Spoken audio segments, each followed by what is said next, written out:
Welcome to Q Republic. Thank you for tuning in. Subscribe, like and share. Welcome back to Q Republic. Today is December 2nd, 2020, Wednesday. With higher exports and few layoffs, the country's mining sector has remained largely unaffected by the COVID-19 pandemic, a mining official said. Now Corporation and Now Telecom were the first to introduce 5G broadband speed of up to 2 gigabytes per second direct to our existing enterprise clients. Our next move is to extend the service to the residential and consumer markets. Refund requests received by Philippine carriers due to pandemic-related concerns have reached a whopping 23 billion pesos, more than half of which have already been settled to date by the airlines whose operations have been badly affected by travel restrictions brought about by COVID-19. So check po natin yung mga news na yan later. Ang mga stocks na re-reviewin po natin for today, these are Megawide, Nickel, Philippine Airlines, Cebu Air, SMPH, Ayala Land, Mega World, Now Corporation, and Pure Gold. Sa mga bago po nanonood ng video na ito, inaanyayahan ko po kayo to subscribe on this channel para maging updated po kayo sa mga bagong videos na nilalabas po natin, particularly sa mga insights na binibigay po natin sa ating mga stocks. Like and share this video as well para mapagbigay insights din po tayo sa iba. Maraming salamat po. PSEI closed today at 7,080. Meron po tayong pagtaas na 71 points or 1.01% from its previous closing price na 7,009. So basically, nasa 7,000 level pa rin po tayo. Meron po tayong trades na 174,000. But still, our net foreign is still negative 282 million. Pero maganda na siya dahil hindi na siya billion. So hopefully by tomorrow, kung magkaroon pa na naman tayo ng panibagong net foreign, sana mabawasan na lang, sana double digit na lang. Or hopefully magkaroon na tayo ng green dito sa ating net foreign indicator since pataas naman po yung ating PSEI. Dito po sa chart natin kay PSEI, nakabalik na nga po tayo dito sa ating trading channel and then nabasag na natin itong 7,036 area nating support and we are now heading dito sa ating 7,200 area. So para lang po tayo nagkaroon ng swing low dito, then angat na naman po tayo dito kay PSEI. So the first time na ginawa natin siya was this line. Noong October 23, nagkaroon tayo ng swing low. Noong October 30, then umakyat na naman po tayo ng dire-diretso.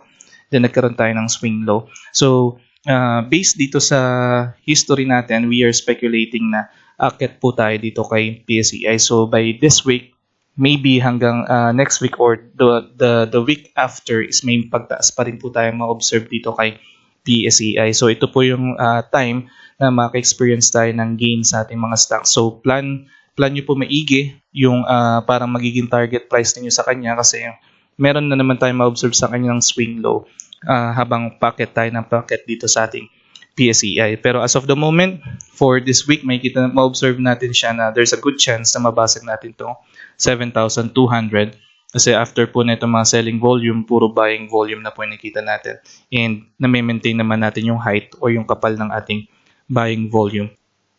So, check po natin yung una po nating re-review na stock, which is si Megawide. Megawide closed today at 9.19. Meron po tayong pagbaba na negative 7.27% sa kanya from its previous closing price na 9.91.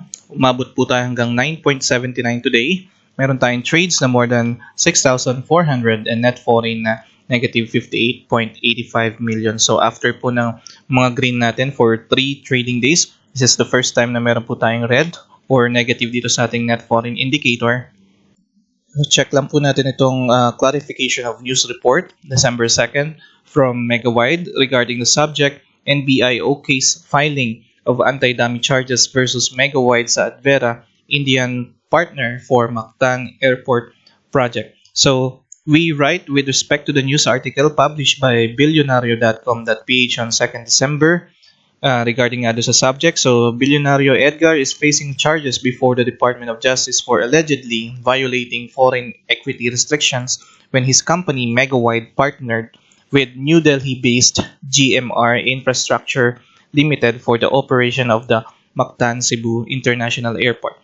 So, based on the documents obtained by Billionario, the national or the NBI Anti-Fraud recently recommended the prosecution of Saadvera and 13 other Filipino and foreign officials of GMR Megawide Cebu Airport for the alleged violation of Commonwealth Act number 108, otherwise known as the Anti-Dummy Law.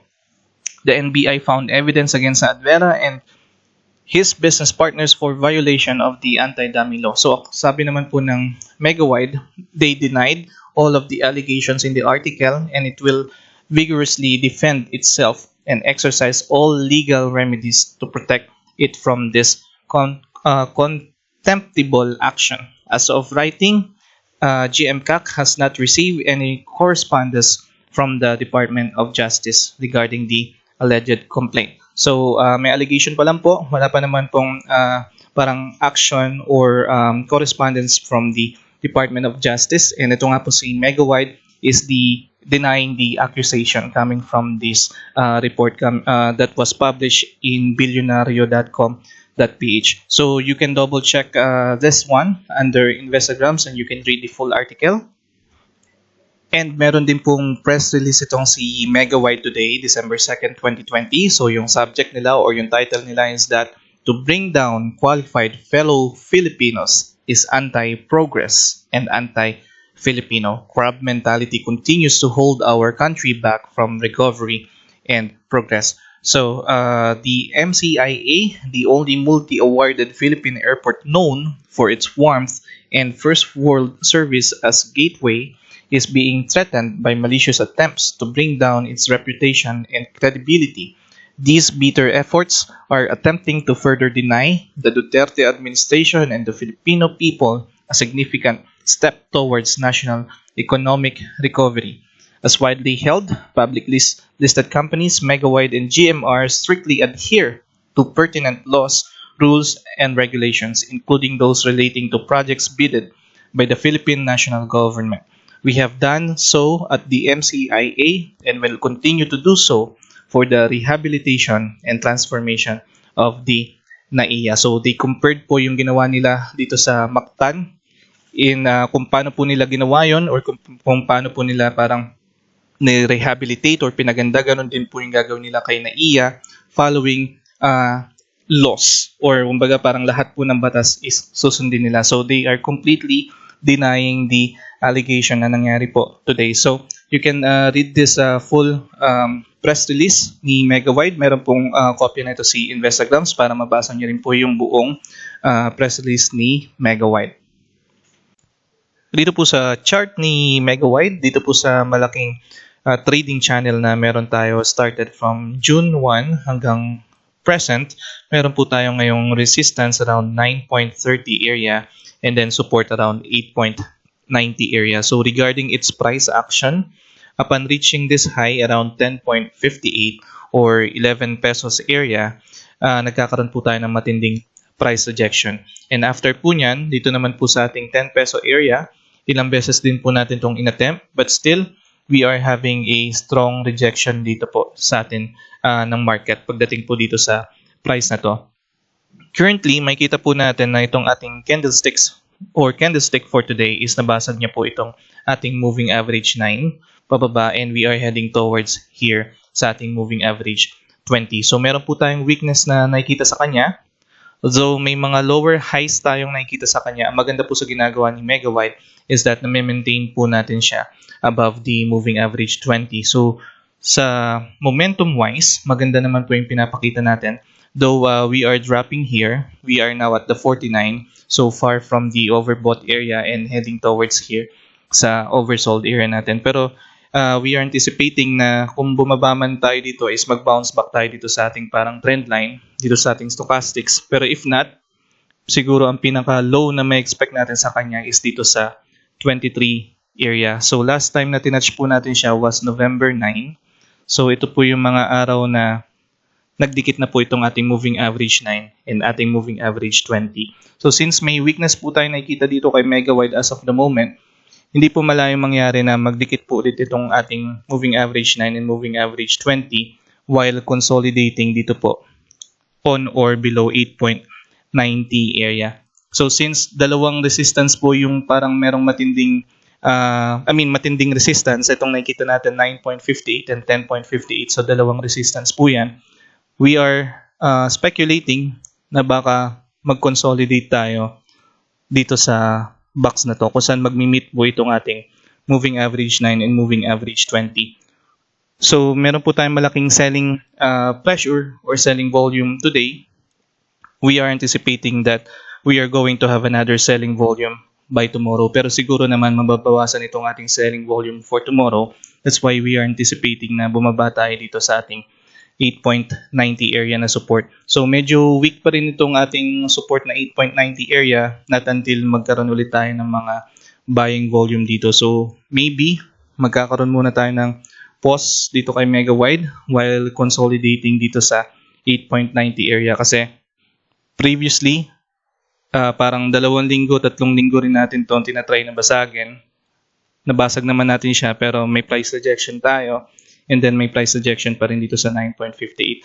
So unfortunately, nakita po tayo ng weakness and we are speculating na magkakaroon tayo ng consolidation, yung mga mahinang paggalaw, maliliit na volume dito in the coming days or in the coming weeks. So you have an option to add up once na nagdikit na po itong ating dalawang moving average kasi we are still speculating na once na natapos yung consolidation niya is magkakaroon naman tayo ng bounce back kay Mega Wide. So hindi po natin alam kung kailan pa siya mangyayari.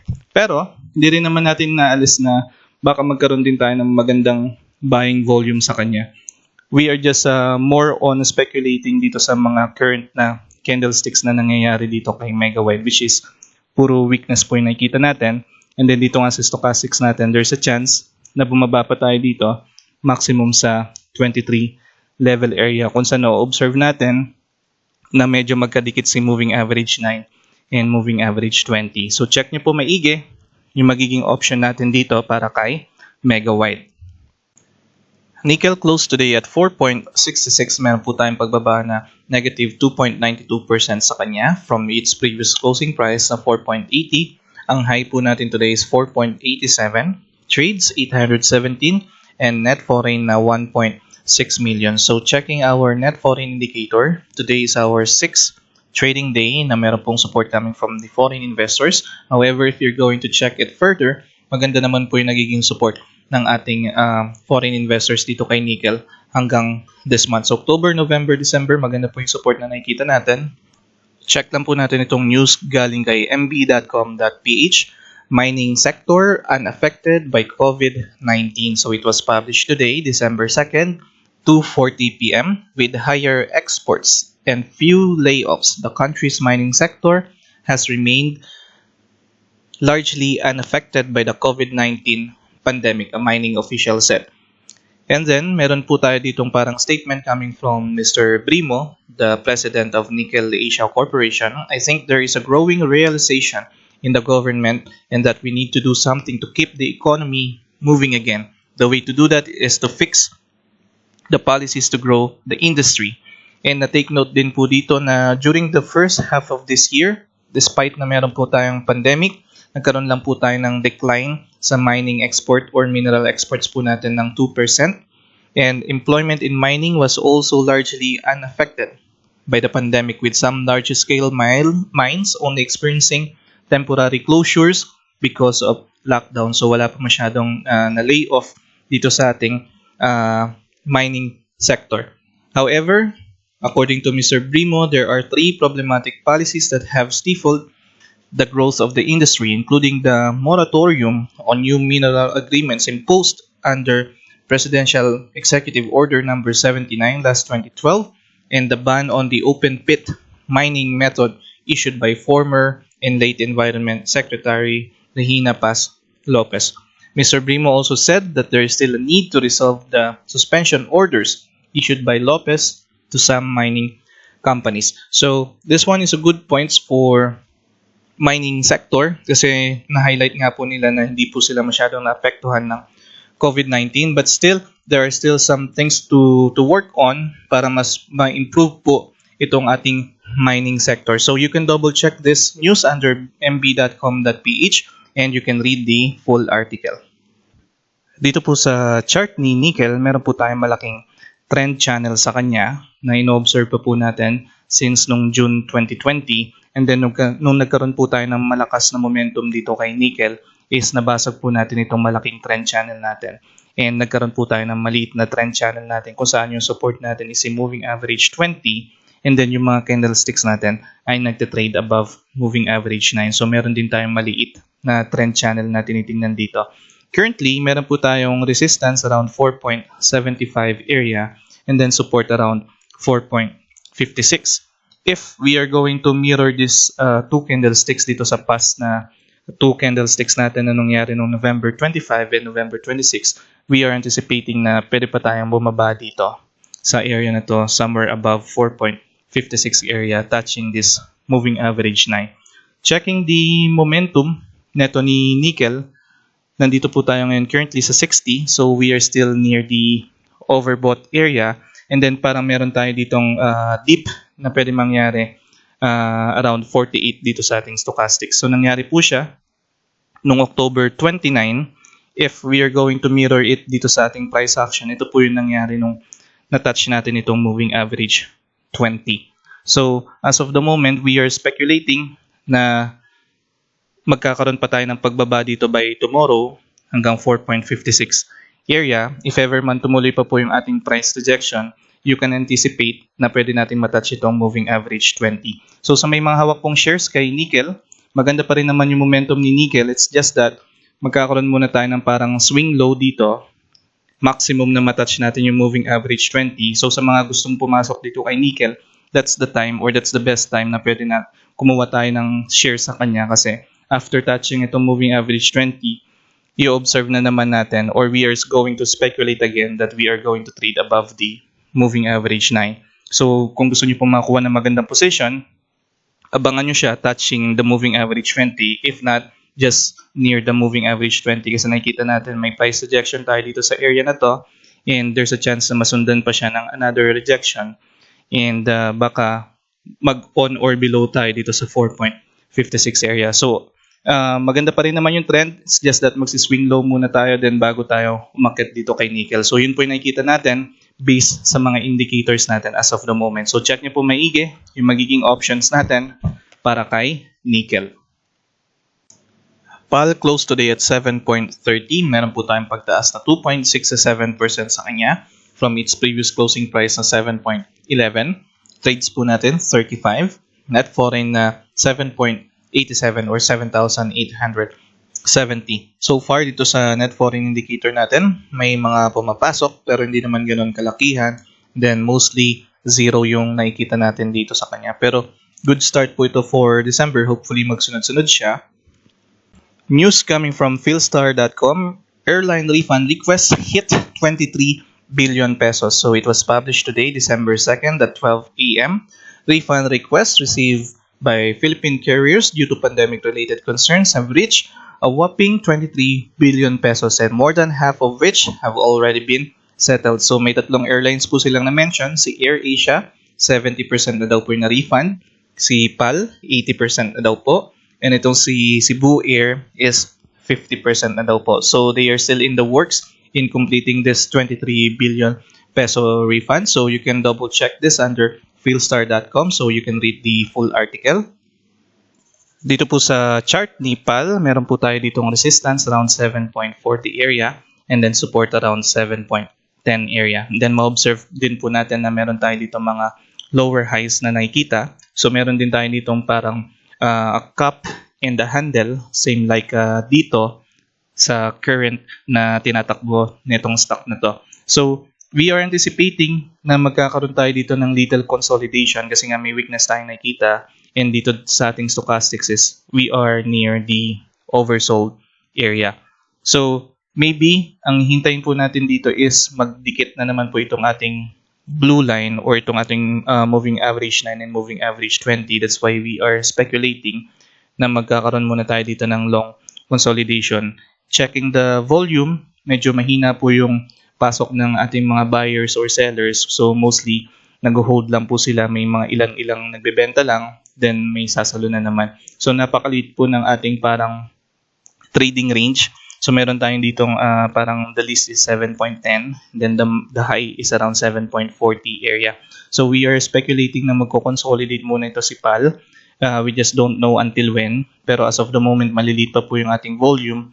And again, dito po sa ating stochastics is nandito po tayo sa oversold area. So may mga hawak pong shares dito kay PAL, especially nung mga nakabili around dito sa 8.50 area. You can double check your options kasi mukhang matagal pa po tayo magko-consolidate dito sa area na to. So sa may mga gusto rin mag-add up, ito po yung magandang area, or napapansin po natin yung mga buntot dito. So probably yung low na pwede natin makuha is 7 pesos or 6.90. So, yun po yung mga nakikita natin ngayon kay PAL as of the moment. So, merong weakness, pero hindi pa naman siya magda-downtrend. Ang nakikita natin is magko-consolidate muna siya. So, check nyo po maigi yung magiging options natin para kay PAL. Cebu Air closed today at 49.70. May pagbaba po tayo na 1.09% sa kanya from its previous closing price na 50.25.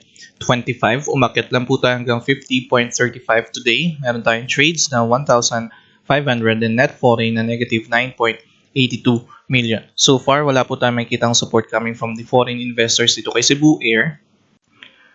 Dito po sa chart ni Cebu Air, so still meron pa rin po tayong ino-observe dito na malaking trading channel, and then makita po natin na matindi rin yung rejection natin dito upon reaching this around 50.69 area. And then yung maganda sa ginawa natin kahapon is that nagkaroon tayo ng long green candlestick. So meron tayong buying volume pero nasundan kaagad siya ng ating selling volume. So bumaba na naman tayo dito sa ating trend channel. Ang maganda po is that yung moving average 9 and moving average 20 natin is still up, and then currently yung mga candlesticks naman natin are still trading above the moving average 9 or moving average 20. Kumbaga nagdidip lang tayo kagaya po nung nangyari noong November 27 last Friday. Bumaba po tayo, binutas natin itong moving average 20 but still ended up dito in between the moving average 9 and moving average 20. However, makita natin na dito tayo nagkakaroon ng consolidation dito sa area na to between 48 and 50 pesos, and parang masyado ng maraming candlesticks and di pa rin natin siya natatapos. So we are still speculating na pwede pa rin po tayong bumaba dito sa binax out natin na area dito around 48.08 area, kung saan magmi-meet po itong ating moving average 9 and moving average 20, just like what happened nung nagkaroon tayo ng swing low dito nung November 3. So we are still speculating na magkakaroon tayo ng swing low dito. Sa stochastics natin, nagkaroon po tayo ng parang bounce back pababa nung upon reaching itong overbought area natin kahapon. So nandito na po tayo ngayon below the overbought area 74. And yun nga po, there's a chance na bumaba pa tayo ng tuluyan dito, having the swing low dito kay Cebu Air bago tayo umakyat ulit. So unlike PAL, malalaki po yung volume na nakikita natin dito kay Cebu Air. So mas marami po tayong participants dito kesa po kay PAL. So there's a good chance na konting consolidation lang, swing low lang tayo, and then magkakaroon na naman tayo ng uptrend dito kay Cebu Air. So sa may mga hawak pong shares kay Cebu Air, you still have an option to hold it, and then para mag-add up kayo pag nag-swing low tayo kung saan matatouch natin itong si moving average 20. So same thing sa mga nagbabalak pumasok dito kay Cebu Air, mas maganda kung mahuli nyo siya on or below ni moving average 20 kasi there's a chance na magdikit itong dalawa somewhere here dito sa 48 pesos area natin. So parang meron tayong low dito around 46.90. So that's the best price that you can get itong si Cebu Air on the following days or following weeks.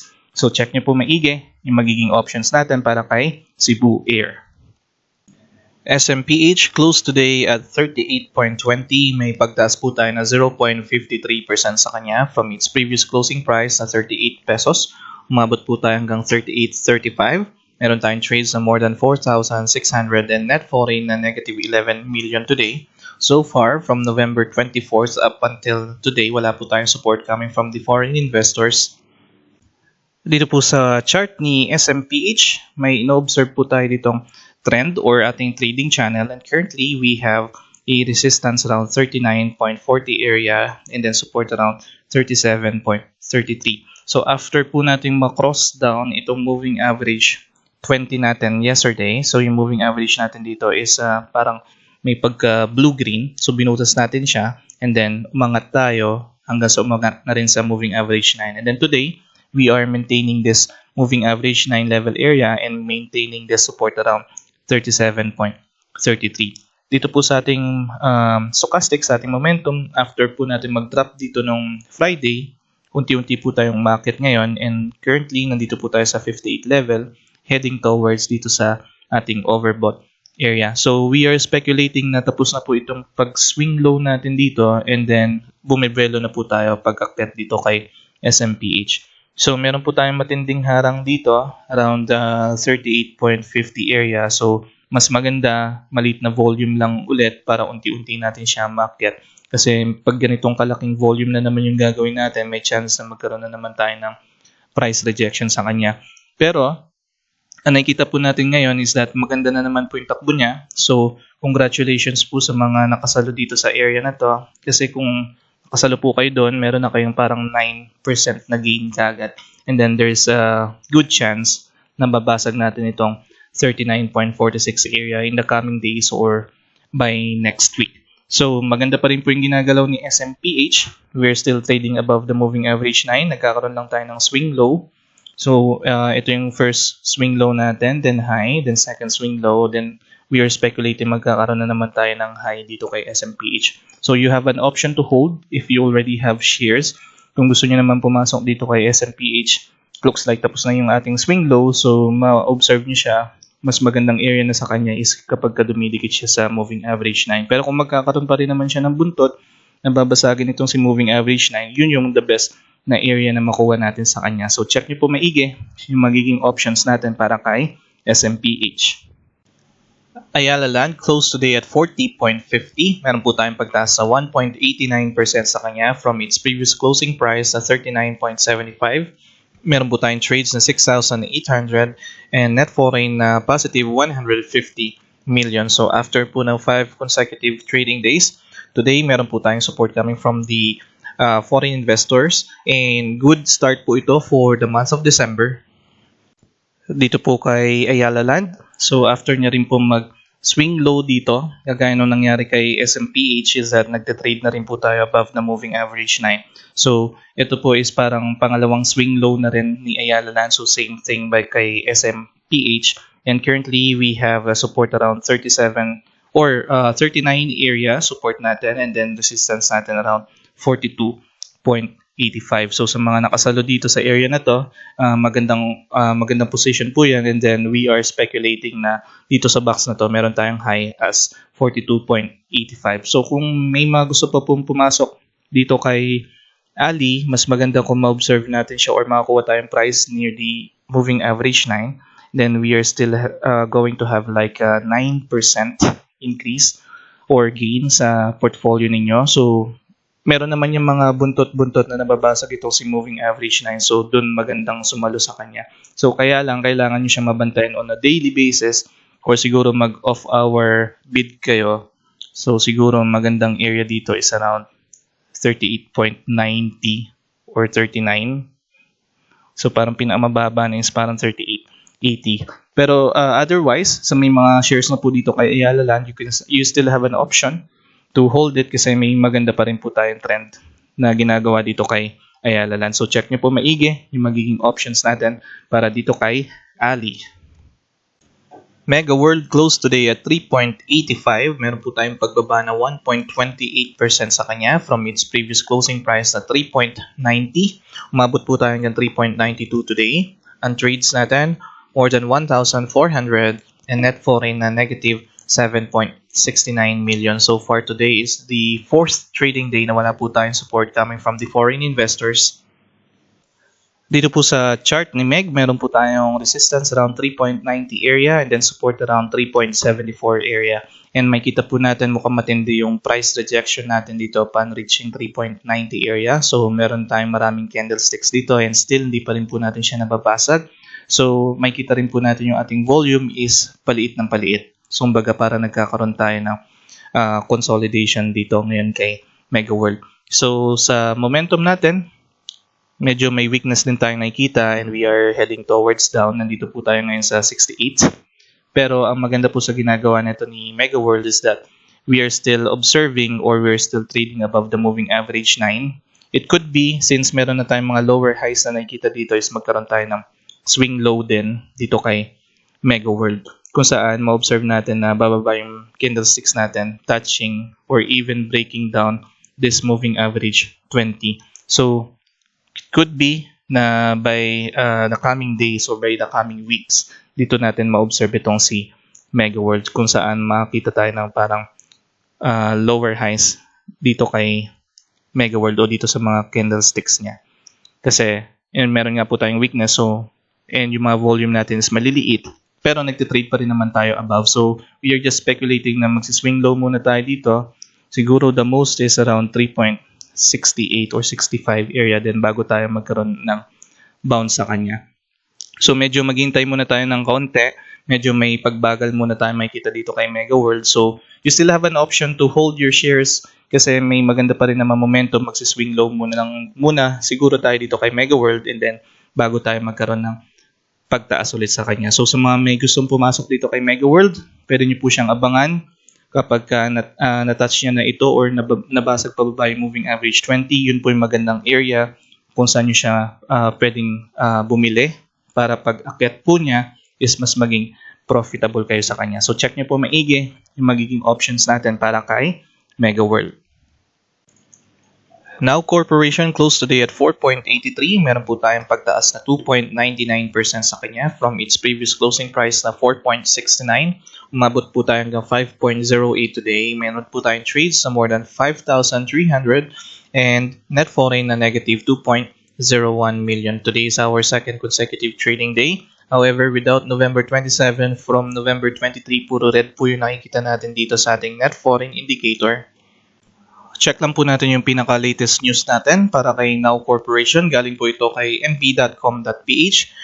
Now taps Nokia as partner to deliver 5G solutions. So it was published today, December 2nd at 3 p.m. in a bid to expand and roll out 5th generation standalone network in the country. The self-professed Fort Telco, the Now group of companies, partnered with Finnish technology leader which is si Nokia. So basahin lang po natin yung statement dito ni Mr. Velarde. Sabi niya dito, Now's strategy is to expand its guaranteed service to high-end market via 5G fixed wireless access and extend this to consumers via 5G mobile cellular broadband service. Having no legacy, Now's standalone 5G network shall rise above competition. With Nokia as our technology partner, we are confident we will succeed. So for you to check or read more information or read the full article, you can visit mb.com.ph. Dito po sa chart ni Now Corporation, currently meron po tayo dito ang resistance around 5.09 area and then support around 4.76 area. So last time po meron tayong na-observe na parang downtrend sa kanya dahil may mga lower highs tayong nakikita. So meron tayo dito parang yellow line, and then the other perspective na pwede natin makita sa kanya is going up. Pero nakikita natin nagkaroon tayo ng price rejection dito, and then malaki yung selling volume natin. Dito sa stochastics natin medyo mahina. Di tayo umabot sa overbought area, or umabot tayo pero nag-slide down na tayo ngayon. Nandito tayo sa 74 area. Pero the good thing is that meron na tayong ino-observe na parang trading channel sa kanya. And yun nga, ang nakikita natin sa kanya is medyo hindi pa siya ganun kalakas. May weakness pa rin tayo nakita. Kagaya nung nangyari dito no November 23, nung nagkaroon ng price rejection, bumaba siya hanggang below ng moving average 20, then nagkaroon na naman siya ng high. So we are speculating na magkakaroon na naman tayong panibagong swing low dito kay Now Corporation, then magbabounce back na naman tayo sa kanya. So makikita rin natin yung mga volume natin is maliliit, so medyo yun nga, may consolidation tayo makikita sa kanya. Pero ang nakikita naman natin sa kanya is consolidation na pataas. So medyo may mabagal tayong galaw na makikita sa kanya, pero pataas naman. So sa may mga gusto pong pumasok dito kay Now Corporation, much better kung mahuhuli nyo yung candlesticks below the moving average 20. That's the best price that you can get sa kanya. So siguro somewhere around 4.50 area yon. So you still have an option to hold your shares, kaya lang medyo matatagalan siya. Pero pwede naman kayo mag-add up kapag nga dumikit na yung candlesticks natin sa ating moving average 20 or mas nabasag natin siya. So pwede kayong sumalo ulit dito sa ilalim. Then pwede kayong mag-trade dito sa kanya observing this trading channel. Kasi so far, mahina yung ating mga volume. So consolidation going up yung nakikita natin kay Now Corporation. So check nyo po maigi yung magiging option natin dito para kay Now Corporation. Pure Gold closed today at 42.15. May pagtaas po tayo na 0.24% sa kanya from its previous closing price sa 42.05. Umabot po tayo hanggang 42.40 today. Meron tayong trades na 2,000 sa kanya and net foreign na negative 8.37 million. So far today is the third trading day na wala po tayong support coming from the foreign investors, pero without November 26, from November 24 po hanggang sa ngayon is wala po tayong support coming from the foreign investors. Dito po sa chart ni Pure Gold, still we are maintaining this 41.90 na support, and then nagkakaroon tayo ng mga buntot sa kanya for 2 days now na binabasag natin itong 41.90. Pero maganda sa ginawa po ni Pure Gold today is nawala po itong ating selling volume at napalitan siya ng buying volume. So mas mataas po siya compared dito sa November 26. Though nagkaroon pa rin po tayo ng pag-push down dito ng market sa candlestick natin today. So meron pa rin po tayong na-observe na mga lower high sa kanya, and then may weakness pa rin tayong nakikita kung lalagyan natin ng trend itong ating volume as of the moment. Dito po sa ating stochastics, sa ating momentum, we are currently here in the 29 area going in the oversold area. So meron pa rin po tayong lower highs na nakikita dito, and we can still speculate na the most na mangyari dito is magkaroon po tayo ng sideways between 41 to 44 area. Pero we are also hoping na matibay po itong 41.90 natin na support kasi meron na po tayong ilang candlesticks na mini-maintain itong 41.90, though nababasag-basag po natin dito. So hopefully by tomorrow magkaroon na naman tayo ng panibagong buying volume para makaangat tayo dito sa current price natin, and hopefully nandito tayo around 42.40 by tomorrow. So unfortunately meron po tayong weakness na nakikita dito kay Pure Gold volume wise. Bumababa rin po yung nakikita natin sa kanya. So, the least na that we can expect dito is that magko-consolidate tayo dito kay Pure Gold. So, it looks like na meron din tayo parang cup and handle na ma-observe dito kay Pure Gold, kung saan magkakaroon lang tayo ng consolidation dito in between 41.90 to 42.86. So, dalawa yung pwedeng mangyari. Since may mga lower highs, pwede tayong mag-downtrend sa kanya. Second, since na-maintain natin itong 41.90, is magkaroon lang tayo ng consolidation dito kay Pure Gold. So, hopefully, sunod-sunod na buying volume yung makita natin dito para magkaroon din tayo ng parang bounce back dito kay Pure Gold. Pero ma-observe ninyo, nag-cross down na po itong purple line natin, which is the moving average 9 dito sa moving average 20. So, more on weakness yung nakikita natin dito kay Pure Gold. So, check nyo po maigi yung magiging options natin para kay Pure Gold. And that's it for today. Kung nagustuhan nyo po itong video na ito, please like it and share it as well para mapagbigay insights din po tayo sa iba. At sa mga bago po nanonood ng video na ito at sa patuloy na sumusubaybay po sa atin, I am inviting you to please subscribe on this channel para maging updated po kayo sa mga bagong videos na nilalabas po natin, particularly sa mga insights na binibigay po natin sa ating mga stocks. Maraming salamat po. I'll see you soon. Q Republic.